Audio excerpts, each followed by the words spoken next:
am jazzed to be a part of this session. It feels like just yesterday I got my hands on Spring Boot. I was just excited about microservice architecture, containerizing my workloads. And for me at that time on my journey, our next desk helped me understand that path to cloud native.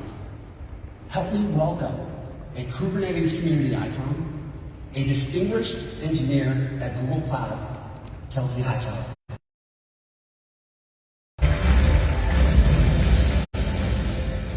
It's too soon for all of that. It's 2022. How did we get here? Kind of feels like things are changing all the time. They are changing. VMware has announced like 700 new projects this year. Just when you thought you got that last VMware certificate. Nope. But to understand how we got here, we have to go backwards and understand where we came from. And I think the best way to do it is to start with my own VMware journey.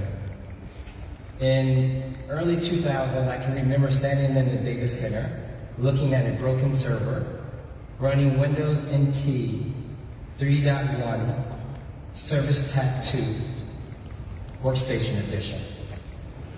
I know what you're thinking. Who puts Workstation Edition on the server? And I have a problem. I need to get this server back online before anyone finds out. I'm not sure what's running there. And I go to order a new server, and it turns out the hardware is too new for this operating system. And so a new physical machine was out of the question, but luckily for me, I could find compatible hardware, but this time it would be virtual. And at that point, I learned that the importance of separating the operating system from the physical hardware, and we got virtualization. We will go on to do the same thing for networking and storage, and it turns out all the virtualization we did in the data center led to the cloud. That's right. Data center technologies is the precursor to the cloud. Now, for most people, the cloud was the first time that you would be running your virtual machines in someone else's data center, and something else will become front and center. We need to make sure that our workloads were portable between these environments. And the VM becomes front and center. And there was this one magical pattern that would emerge, which is one app per VM. And that gave us this pattern, almost like this appliance, and then that became the workload, this app and this VM. And our goal was to try to create specifications so that that could be portable between the cloud providers. We did that for almost 10 years, and a new pattern emerged. And that pattern was containerization. And the container actually picks up from that one app per VM pattern where we take the app and all of its dependencies, but this time we would drop the machine and focus on the app and only its dependencies. Now in this world, we create another problem. My old school VMware administrators remember this problem. We had container sprawl. You all remember VM sprawl? You would give out VMs to your organization and then they would open a ticket or come to you and say, hey, I lost one of the VMs.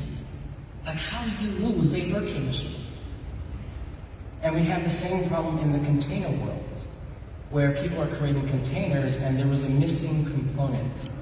Now, the way we solved this in the virtual machine world was we have tools like vCenter that gives you a UI and a control plane to manage the workloads underneath. This is the orchestration layer. Well, we did the same thing for containers. We took a lot of those things that we learned in that virtual machine world, including the need for orchestration, scheduling, and workload management, and we gave it a new name. We chose to call it Kubernetes. It serves very similar functions as the stack you're familiar with. So when I see people at a conference like this, and they're like, all of this stuff is new and it's overwhelming, the truth is, you probably know 80% of it already. So when we return back to the original question, how did we get here? Well, hopefully the answer is obvious because you all helped us do it. Thank you.